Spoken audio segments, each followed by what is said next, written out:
Hello, my name is Nadia Lee Owens, and this is Bi Black and Bookish, a YouTube channel where a bi black girl finds it absolutely impossible to maintain any sort of uploading schedule. But she's trying her best out here. I was going to talk about Shadow and Bone, the entire trilogy, but like how it usually goes when I'm reading a series, I usually get stuck in the second one, mainly because I find the second book the most boring typically. But I might just separate each book into its own video. Maybe we'll see how that goes. But for today, I thought it would be fun to do kind of like a read along video because I got this book right here from a farmer's market kind of thing out in, I believe it was somewhere downtown Tampa. I think it was in Ybor. I think it was an Ybor farmers market where this guy was doing his thing, trying to sell his books. And I looked at it and I was like, I'm not interested in this. Then he was like, hey, it's only $10. And I was like, it is only $10. And I do love supporting local writers. So I was like, hey, even if I don't like it, maybe I can make content out of it. So today we're going to probably read like the first two chapters. I already read, I believe, what was the prologue.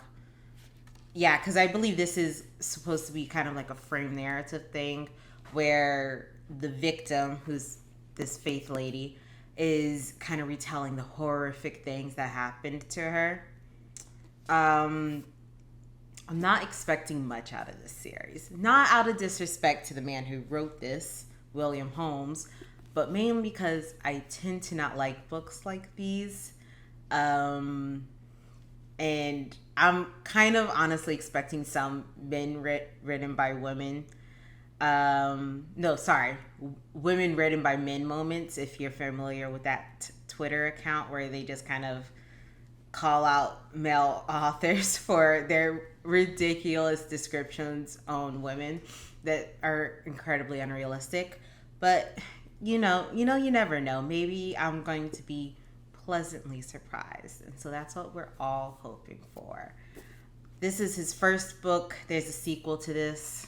He did sign this for me, which I thought was really nice. So I'm gonna try to be as nice as possible while I read this. I don't want to be mean. So yeah, let's get into it. Part 1, the beginning.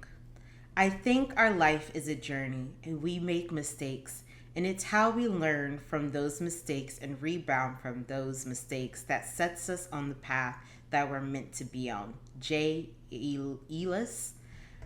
Honesty pays, but it don't seem to pay enough to suit some people. Frank McKinney, Ken Hubbard.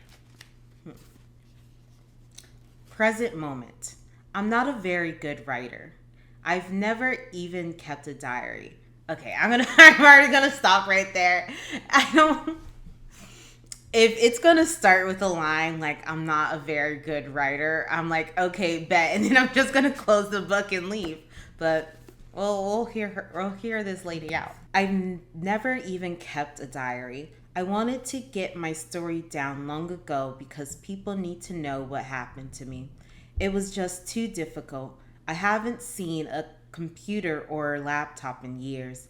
They wouldn't even give me a pen, a pencil, or anything to write on. I'm being watched 24 hours a day. Everywhere I go, everything I say, and everything I do is being monitored.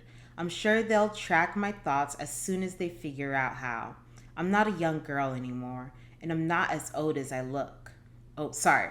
I'm not a young girl anymore, but I'm not as old as I look. Every now and then I get a glimpse at my reflection and I don't even recognize the person I've become. My once radiant skin is now sunburnt. My beautiful blonde hair is full of tangles and knots. My lips, which were always soft and inviting, are dry and chapped. My hands are calloused, my nails are broken, and my body is covered in open sores. If you look close, you'll find the only part of me that the world hasn't stolen. My bright blue eyes still sparkle as brightly as ever when they're not filled with tears. So this so this paragraph is kind of what I have an issue with first person, is because no one really talks about themselves like this. It seems a little unnatural and forced. And who talks about their lips like, ooh, my soft and inviting lips. I'm sorry, no one really does that. Okay. There once was a time when I had it all: nice clothes, expensive jewelry, a fancy car, a big house, and my beautiful children. Now they're all gone. Some people say money can't buy happiness. Maybe so, but it sure can buy away a lot of unhappiness. That is correct. Money, I'm sick and tired of rich people saying money can't buy happiness, because even though, yeah, it can't necessarily buy happiness, but it can make things like a whole lot easier, to make it easier to achieve towards happiness. So I just think it's some bullshit that rich people say in order to convince poor people having money isn't all it's cracked up to be. Bullshit. You're keeping it all to yourself. We need to tax the rich. I don't need fancy clothes, but it'll be really nice to at least have clothes to wear. I don't need a big house, but it asking too much to have a pillow to lay my head on. My children, well, that's a whole different story. Now I know why people pray for death. There's a small, dark place between life and death that few people even know exists. It's so dark, and it leaves you so helpless and so hopeless that it sucks all the light from your soul. Death is the only way out. One day at a time. That's what I keep telling myself. One day at a time. I still have my faith, so I keep praying that some miracle will come along and save me. Well, at this point, I'll be happy for just a small glimmer of hope. Where did it all go so wrong, you ask? I've asked myself that question many, many times. Things started going badly and then snowballed out of control. Now I can't go forward and I can't go back. Even if I could, how far back would I have to go to end this nightmare and get my life back on track again? This is not the way my life was supposed to turn out. I hope you'll forgive me if I don't say everything right. Telling my story will take some time, and quite frankly, I don't have a whole lot of time left. For most of my life, I didn't want to accept it, but if I'm being honest, I have to admit I might be responsible for the bad things that happened in my life. You see, we're all a product of the choices we make in life, both good and bad. It's impossible to understand how I got where I am today without knowing me, the real me. You'll never believe this if it weren't true. As impossible as it is to believe, what happened to me could happen to anyone. Where do I start? I guess I'll start at the beginning. Well, duh. Okay. But I don't know. The prologue whetted my appetite, I suppose. I'm a little curious what happened to this blonde white bitch. Sorry, that was that was really rude of me to say. I'm sure she's a lovely girl. Chapter 1. My brother and I were born and raised in Georgia. I'm a Southern girl by name and by temperament. I'm the youngest, and I've always been Daddy's little girl. He hates it when I cry or get my feelings hurt. This is how I first learned the fine art of pouting. It always works like a charm. My mom lays down the law, and my dad pardons all my transgressions. She learned very early the power of white women tears. They're a powerful weapon, used for generations by the white women. My parents named me Faith, and I've always loved my name. Before I was even born, my dad screwed a wooden plaque to the wall of my bedroom right beside my light switch. It was a little red cardinal sitting on a flowery bench that read, "Faith is the assurance of things hoped for, the conviction of things not seen." Hebrews 11:1. That is the kind of the most like Southern white thing I've ever heard. It's really on brand. Where's this guy from? I believe he's from Texas. He knows his shit. When I was 15, I painted my room light purple, and it was easier to paint around the plaque than take it down. As far as I know, it's still hanging there. I must have read the plaque 1,000 times, but until now, I never really knew what those words meant. I was born with everything a little girl could want: blonde hair, bright blue eyes, and a sweet little face. Speak for yourself, lady. I don't think I've ever wanted blue eyes. I think I've always wanted like hazel eyes. I think hazel eyes are really pretty, which is why I have hazel contact lenses. They're not on now, obviously, but never blue eyes. People with blue eyes freak me out. Blonde hair, yeah, okay, I would admit I've wanted blonde hair, and that's why my hair is blonde right now. My skin is soft and pale with freckles peppered across my dainty little nose and cheeks. My smile turns heads and melts hearts. I'm the shortest in my class with straight skinny legs and no curves. I've always looked younger than my age. I hated this when I was little, but it's worked to my advantage the older I get. It's just I'm kind of tired of people being obsessed with the really dainty kind of features of a woman, as if that's really the only validation of as a woman you can get if you're small and dainty. And I guess I'm just doing it because my feelings are her. I'm a very tall, very big woman. I'm not very big or very tall. It's just I'm slightly taller than the average woman, and I've got meat on my bones. I'm built like an absolute unit. So hearing just people constantly talk about, "Ooh, she's so dainty and small," kind of annoys me just a little bit, especially considering I am the tallest and biggest out of all my cousins. If you ever see a picture of me and my cousins, I am like towering over them like a giant, and they're all so small and dainty. I'm a lot like every other little girl my age. I like to watch television, play Barbies, dress up, put on makeup, paint my fingernails, sing karaoke, roller skate, swim, and play house. Correction. You're like other straight white girls. Me and you were not the same. You played Barbies. I created a drama show with my Barbies. It was brutal. There was lesbianism involved. We are not the same. Our bikes mean freedom, and the best way to find your friends is to look for the pile of bicycles in front of someone's house. We ride bikes, swim in the community pool, skate on Friday night to a disco ball hanging from the ceiling, and the Bee Gees singing "Staying Alive" through the overhead speakers. We have our whole lives ahead of us and not a care in the world. I feel as if they're going to do this kind of like prologue thing, and that's just going to be, not prologue thing, kind of like backstory thing for the rest of this chapter. And I honestly think what makes a book good and worth like getting really into right off the bat is if you start your main enticing action as close to the beginning as possible.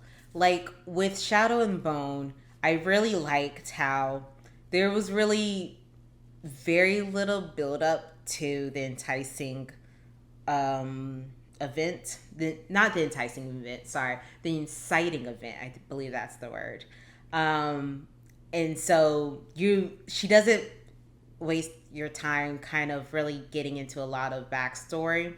There is a prologue. There's a small prologue, but it's like 3 pages, and you skim right through this. I feel as if I'm going to have to learn about this woman's like entire childhood story, when in the end it's probably not even going to really matter. Now I hit my teenage years. I'm growing up in the 80s. I'm not part of any sexual revolution. We have nothing left to protest, and we don't need mind-altering drugs to discover who we really are. I would argue there's still a lot to protest in the 80s. This comes from such a privileged like mindset. Like I wasn't named Daisy, Rosie, Sunflower, Lily, Tulip, or any other flower. No, my name is Faith, and my name says a lot about me. I wasn't raised in church, but every time I faced tough times, my dad would say, "Just have faith, Faith." That's the cheesiest shit I've ever heard. I would hate my dad for saying that. I'll get pissed off. Like, my name means hope. If my dad looked at me, it's like, if I was named, like, literally Hope, and my dad looked at me, he's like, "You gotta have hope, Hope," I would punch him in the face. It'll be over for this old man. A giant 20-inch color television sits in the corner of our living room with cable, a remote control, and more channels than I know what to do with. MTV plays all day and night, and I dream of being the next MTV video jockey, Martha Quinn. The highest calling for my girlfriends and me is to shop and shop and shop some more, so we live at the malls, springing up everywhere.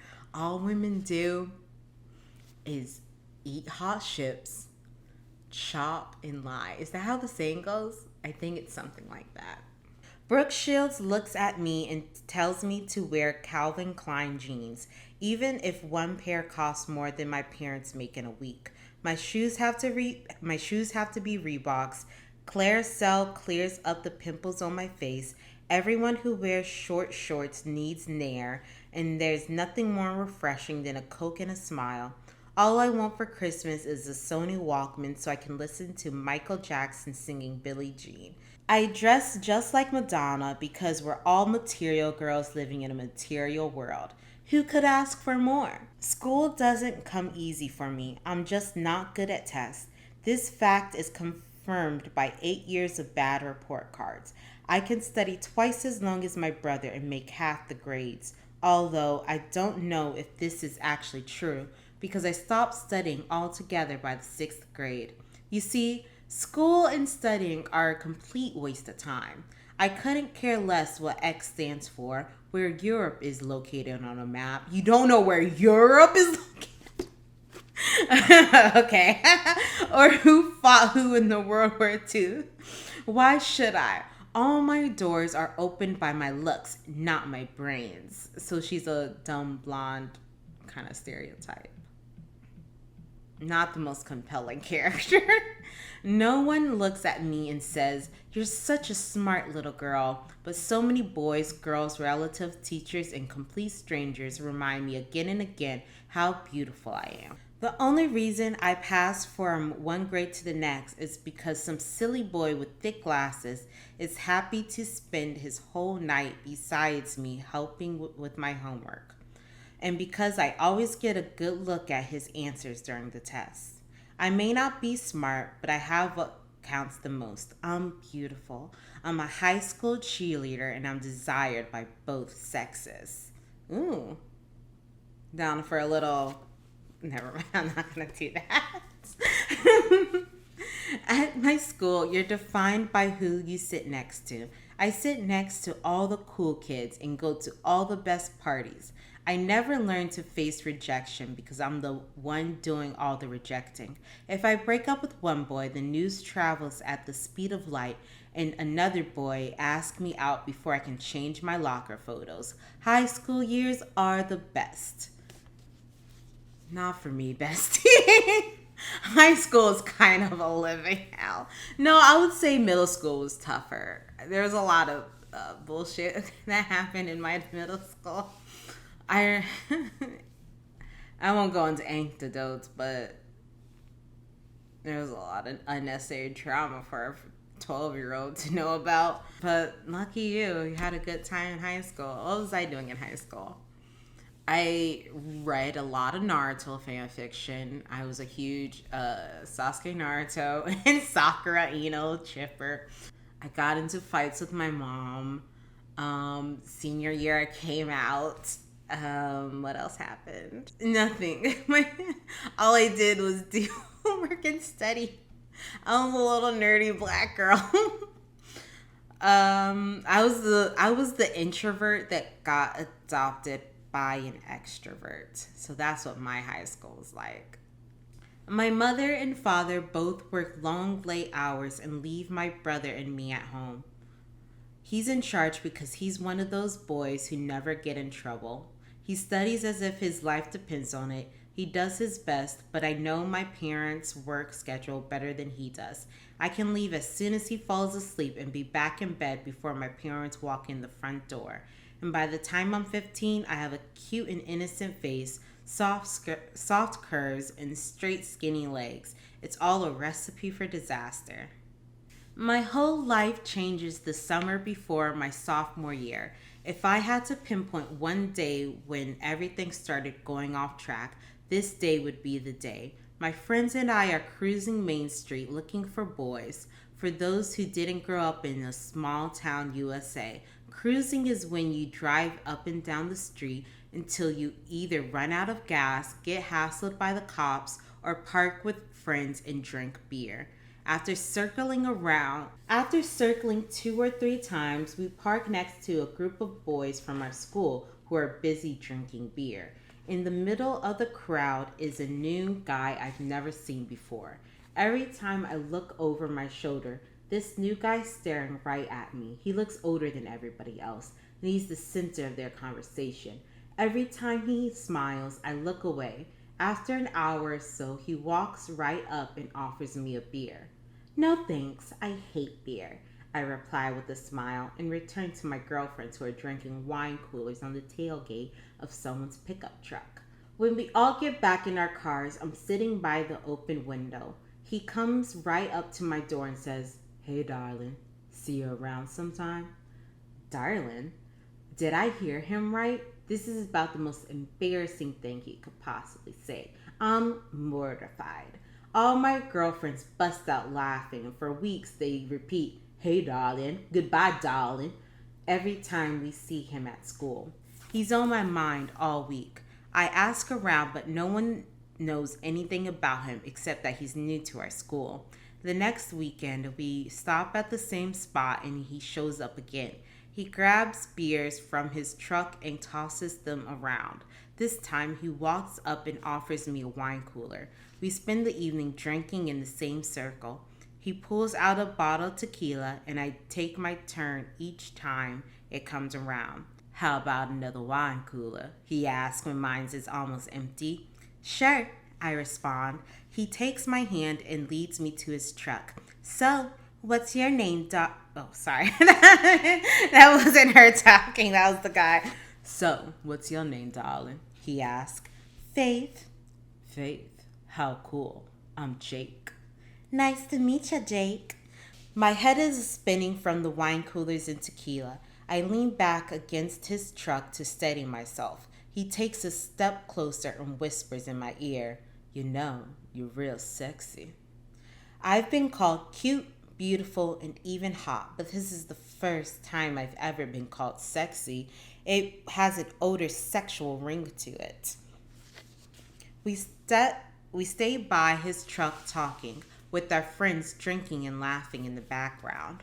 All my friends want 2 things, Calvin Klein jeans and to date a senior. Dating a college guy is even better.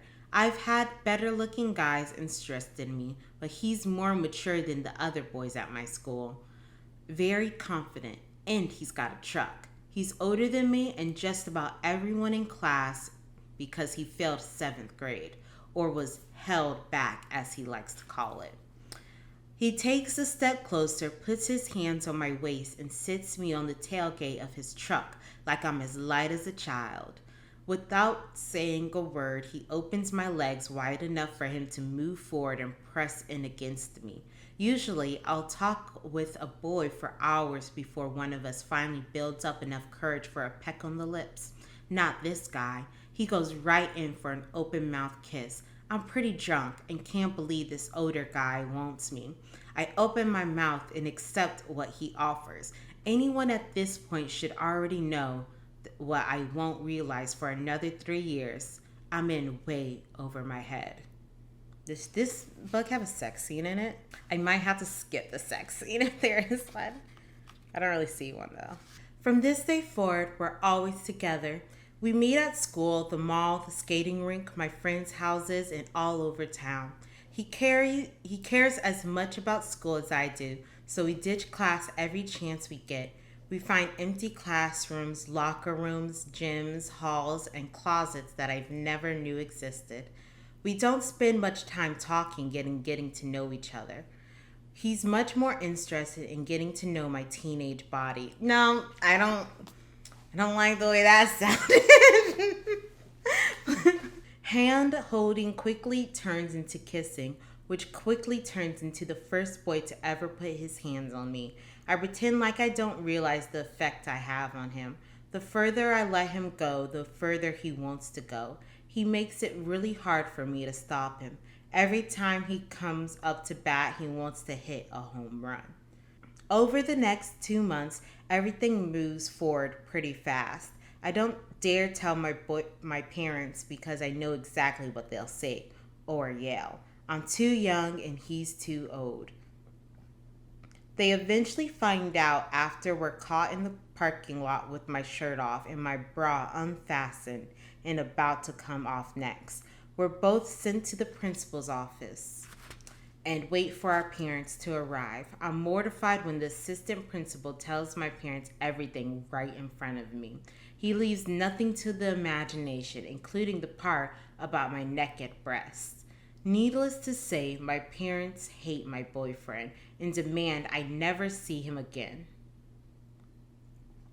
There's a little tense problem right at the end there, but I used to have a lot of problems with tense when I first started writing, and it just kept on going without me even really realizing until during my writing class in college, it was instantly pointed out, and I was like, damn, I'm the worst writer in the world. But it happens a lot with first-time writers. Just the problem to keep intense the entire time. It's difficult. So no blame to him. I'm expelled from school for 2 weeks, and my parents put me on restriction for a month. I can't do anything. Prison can't be any worse. I pout and refuse to talk to anyone. My mom stays strong, but my dad ends my restriction after I promise to never see my boyfriend again. Now that I pointed out the tense problem, I'm gonna keep on noticing it for the entire book because I don't think anyone else, I don't think their editor did. When I made that promise, I meant it. But back at school, Jake's waiting around every corner. I do my best to stay away from him, but I'm a 15-year-old girl and the pull is too strong. I miss his attention, his kiss, and I ache for his hands on my body. He catches me by my locker and kisses me for the first time in weeks. Any idea of resisting fades away the minute I feel his tongue. On Saturday night, my friends and I park at our usual spot. He parks right beside us. I thought I'd find you here, he says, offering me a drink. I take the wine cooler and do my best to hide my excitement at seeing him again. I can't believe those assholes called your parents, he says. I know, I agree. My parents are still freaked out. He takes a drink of his beer and says, they need to stop treating you like you're a baby. He knows exactly how to get to me. I've been treated like a child all my life, and he uses it again and again to turn me against my parents. What about your parents? I ask. I'm 19. I can do what I want. It must be great to be 19. I'm almost 16, and 19 seems like a lifetime away. We don't talk long before he pulls me to him and kisses me.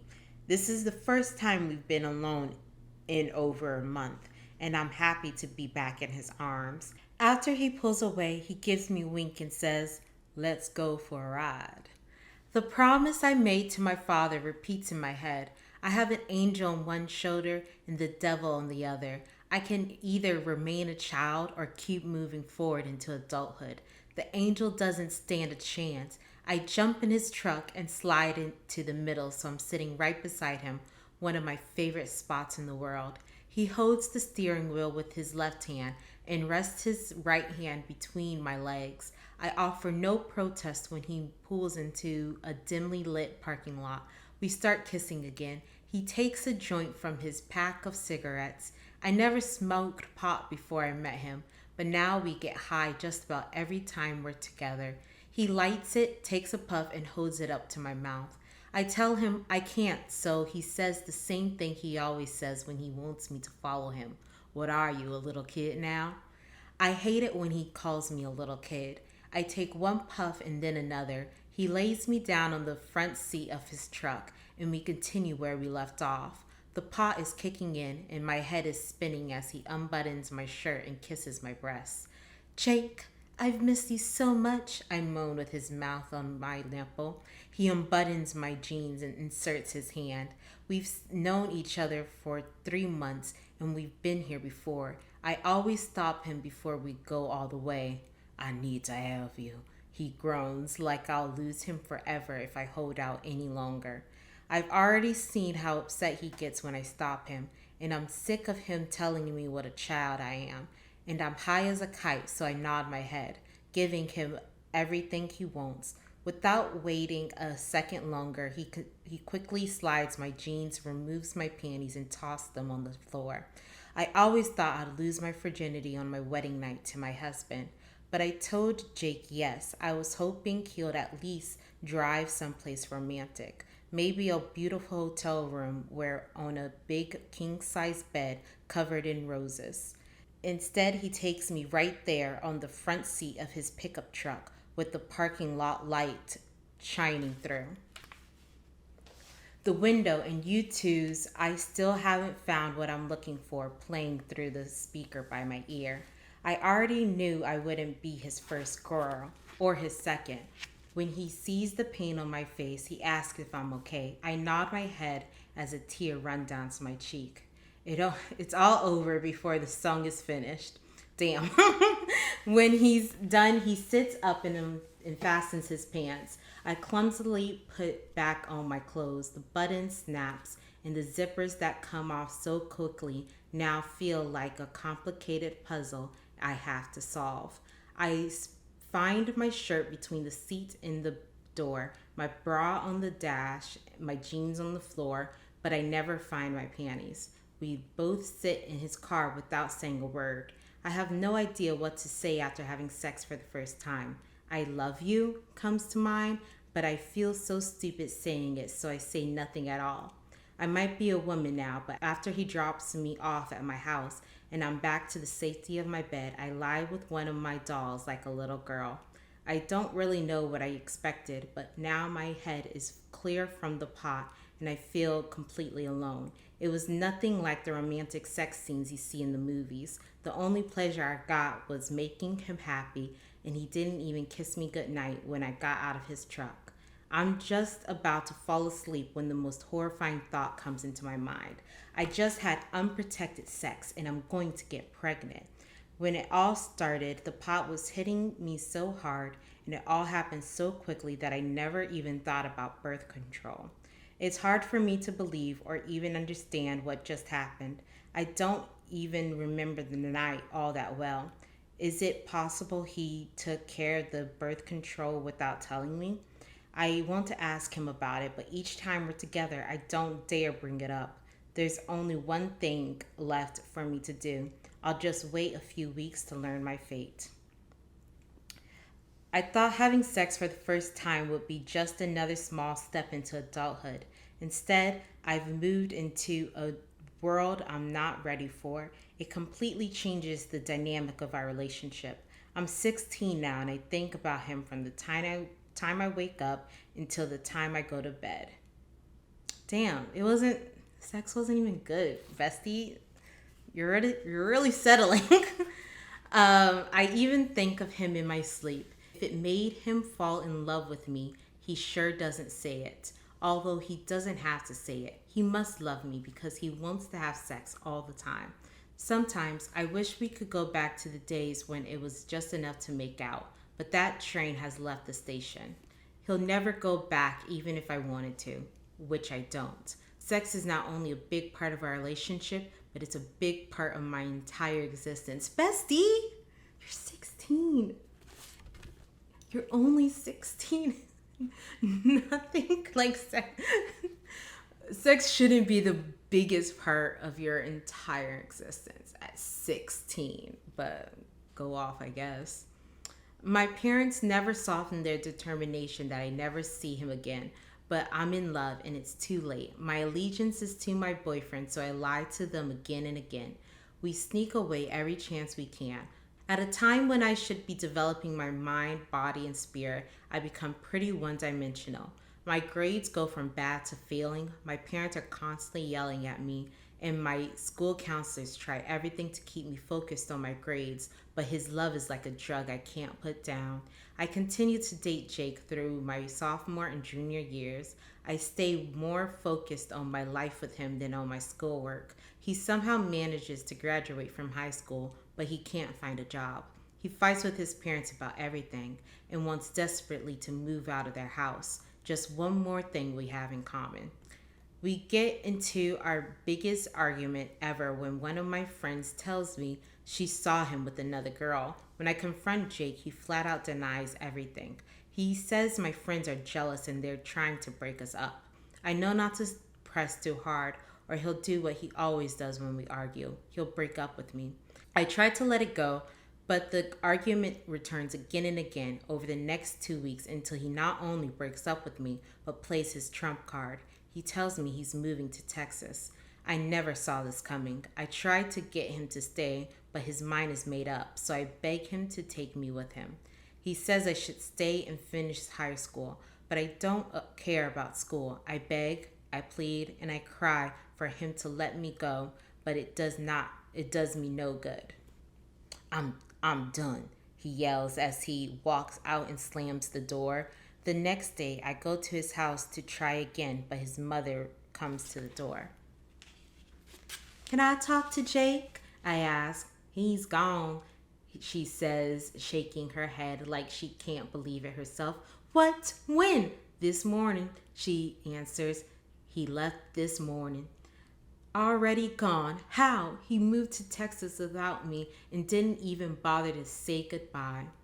Over the next couple of months, I feel completely lost. There's no way I can wait until I graduate from high school to be with him again.